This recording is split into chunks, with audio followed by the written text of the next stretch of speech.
8월 6일 예레미야 46장 13절부터 28절. 바벨론의 느부갓네살 왕이 와서 애굽 땅을 칠 일에 대하여 선지자 예레미야에게 이르신 여호와의 말씀이라. 너희는 애굽에 선포하며 믹돌과 놉과 다바네스에 선포하여 말하기를 너희는 굳건히 서서 준비하라. 네 사방이 칼에 삼키웠느니라. 너희 장사들이 쓰러짐은 어찌함이냐. 그들이 서지 못함은 여호와께서 그들을 몰아내신 까닭이니라. 그가 많은 사람을 넘어지게 하심에 사람이 사람 위에 엎드러지며 이르되 일어나라. 우리가 포악한 칼을 피하여 우리 민족에게로 우리 고향으로 돌아가자 하도다. 그들이 그곳에서 부르짖기를 애굽의 바로 왕이 망하였도다. 그가 기회를 놓쳤도다. 만군의 여호와라 일컫는 왕이 이르시되 나의 삶으로 맹세하노니 그가 과연 산들 중에 다볼같이 해변에 갈멜같이 오리라. 애굽에 사는 딸이여, 너는 너를 위하여 포로의 짐을 꾸리라. 노비 황무하며 불에 타서 주민이 없을 것임이라. 애굽은 심히 아름다운 암송아지일지라도 북으로부터 쇠파리 떼가 줄곧 오리라.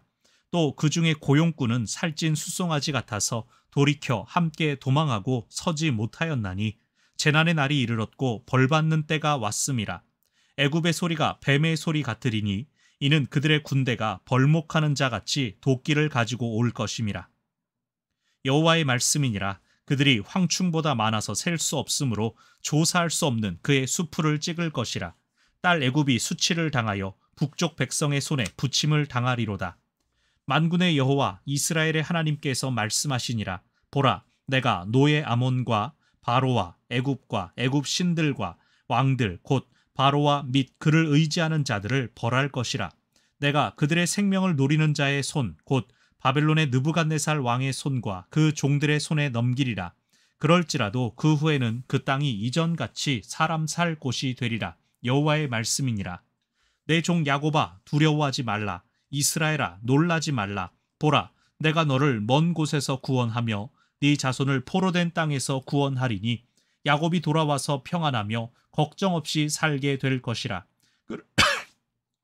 그를 두렵게 할 자 없으리라. 여호와의 말씀이니라.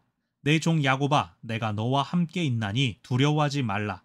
내가 너를 흩었던 그 나라들은 다 멸할지라도 너는 사라지지 아니하리라.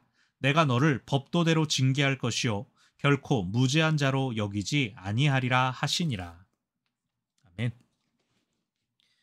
이제 계속해서 이어지는 애굽 심판에 대한 하나님의 말씀이 이어지고 있습니다. 13절에서 선지자 예레미야에게 이르신 여호와의 말씀이라 라고 하여서 앞에 12절과는 분리되는 말씀이다. 다시 한번 애굽에 대한 말씀이 선포되었다 라고 하는 걸 우리한테 보여주는 것이죠.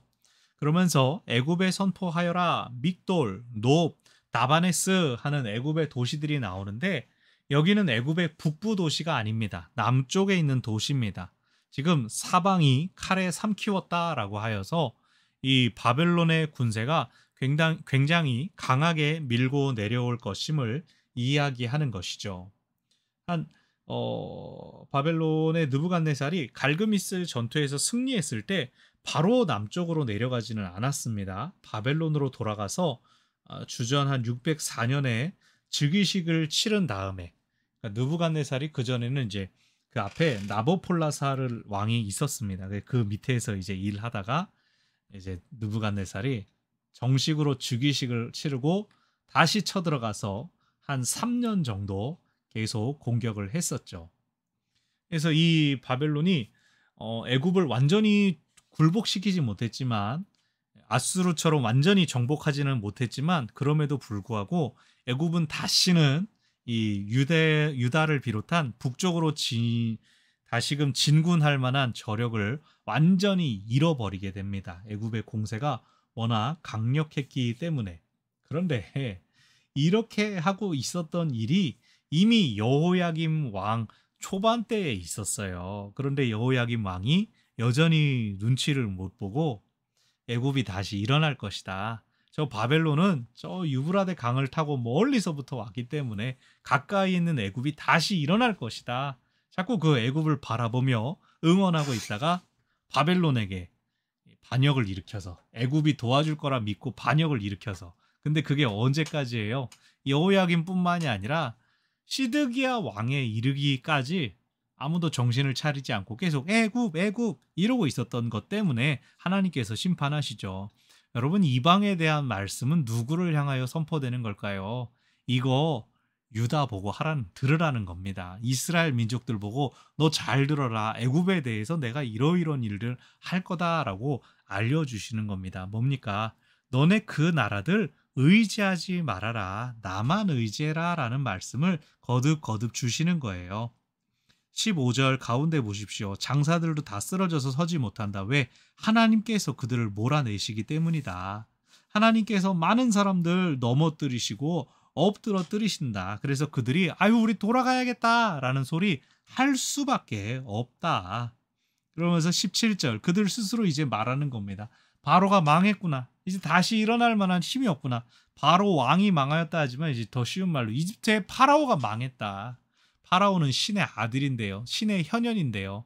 하나님한테는 이길 수가 없는 겁니다. 진짜 신에게는 도저히 이길 수가 없는 것이죠. 그래서 19절 애굽에 사는 딸아 포로의 짐을 꾸려라. 우리 다 이제 도망가야 된다. 피난 가야 된다라고 하는 겁니다. 20절 애굽이 심히 아름다운 암송아지 그 아름다움을 자랑했냐. 근데 북에서부터 쇠파리떼 바벨론입니다. 파리떼 별거 아닌 것 같죠? 근데 소한테는 파리떼가 얼마나 귀찮습니까? 꼬리를 막 하루 종일 휘두르고 아무리 해도 뭐 파리가 다 떠나고 다 멸망합니까? 소가 결국은 귀찮아서 옮기게 되죠. 지금 바벨론이 그런 존재 같다라는 겁니다. 그래서 여호와의 군대, 바벨론이 여호와의 군대로서 보냄을 받았기 때문에 24절 딸 애굽은 수치를 당해서 북쪽 백성의 손에 붙여질 것이다. 도저히 이길 만한 희망이 없다는 겁니다. 왜? 25절에서 말하죠. 하나님께서 노예 아몬과 바로와 애굽과 애굽 신들, 왕들, 의지하는 자들을 벌할 것이다. 하나님께서 애굽을 치십니다. 하나님께서 애굽을 멸하신다라고 합니다. 뭐 이것을 옛날 이스라엘 백성들을 억압했던 출애굽 시대의 어떤 보복 그렇게까지 보는 것은 볼 수도 있지만 너무 많이 간 해석입니다. 어쨌든 하나님은 지금 애굽만 벌하시는 것이 아니라 다 벌하시니까. 근데 이방 나라에 대한 심판에 대한 예고에서 제일 먼저 애굽이 나왔다는 것은 유다가 제일 먼저 의지하고 떠올리는 것, 반 바벨론으로서 떠올리는 급부라는 것이죠. 그것이 세상 돌아가는 아수르를 의지할 수는 없었죠. 북이스라엘을 멸망시킨 나라였기 때문에. 그리고 아수르는 실제로 패망의 길에 떨어지고 있었기 때문에 바벨론이 일단 이렇게까지 급부상한 데에는 아수르를 집어삼킨 저력이 있는 겁니다. 그랬을 때 유다 사람들한테 거듭 경고하시는 겁니다. 너네 애굽 의지하지 말아라. 하나님께서 26절 내가 그들의 생명을 노리는 자의 손 애굽의 생명을 노리는 바벨론의 손에 그 애굽을 넘겨버릴 것이다 라고 말씀하십니다. 아니 그럼 또 애굽 입장에서 너무나 또 아유 하나님 너무하신 거 아니에요 할 수도 있겠죠. 근데 하나님은 때가 되면 26절 끝에 그럴지라도 그 후에는 그 땅이 이전같이 사람 살 곳이 되리라. 하나님께서 회복의 약속을 주십니다. 그런데 여기에 어떤 조건이 있나요? 없어요. 그들이 돌이키면이라고 하나님 따로 말씀하지 않으세요. 이것은 무엇이냐? 전적인 하나님의 주권을 말씀하시는 거예요. 지금은 그들이 유다 사람들이 그들을 의지하니까 그들도 바벨론에 의해 패망하는 것을 너희가 볼 것이다. 그러나 또 시간이 지나고 나면 내가 그들을 완전히 멸하는 것이 아니라 사람 살 수 있는 정도로의 기회는 준다. 이 기회는 왜 주시는 거죠? 그들이 하나님을 만날 기회를 주는 겁니다. 그들이 하나님을 경험할 기회를 주시는 겁니다. 어떻게 하나님 만나나요? 어떻게 그들이 하나님 접하게 될까요? 믿는 사람 통해서죠. 예수님이 땅 끝까지 이르러라고 하시지 않았습니까? 구원도 알아서 하시겠지. 그거 하나님께 속해 있는데 그 수단은 믿는 사람들이 되어야 된다. 이것은 우리가 기억해야 될 메시지입니다. 그러면서 27절 야곱아 두려워하지 말아라. 이스라엘아 놀라지 말아라. 내가 너를 구원하겠다.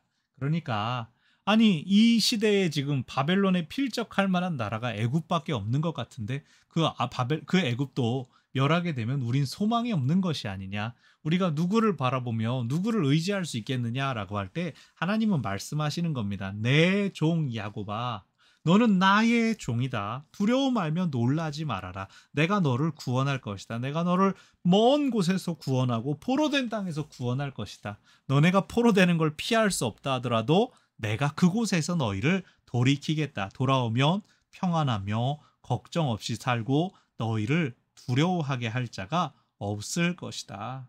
그래서 내가 너를 흩어버렸던 그 나라들 다 멸할지라도 너희가 그 땅에 있었다는 이유만으로 사라지지 않게 내가 보살필 것이다. 물론 너희의 잘못은 그래 내가 너를 구해준다고 해서 너네가 죄가 없다는 뜻은 아니고 하나님 말씀하시죠. 여러분 죄 사함을 위해서는 벌을 받아야 됩니다. 벌이 있는 겁니다. 유다가 그것은 알지 못하고 계속 막 무조건 구원해달라고 기도해 그러고만 있었죠. 아니요, 하나님 벌하시는 겁니다. 유다 멸망이 벌입니다. 근데 그 벌 받은 이후에는 내가 죄를 사하겠다 약속하여 주시죠. 오늘 우리도 기억해야 됩니다. 하나님 용서해 주십시오. 불쌍히 여겨 주십시오. 기도할 수밖에 없는 순간이 오는데 이게 하나님의 벌이구나. 내가 하나님의 주권을 놓치고 있었구나. 그걸 우리 마음으로 분명히 깨닫기를 하나님은 가장 원하시는 것이죠. 사실 오늘날 우리는 예수님의 십자가가 있기 때문에 많은 벌이 넘어가는 경우도 있습니다.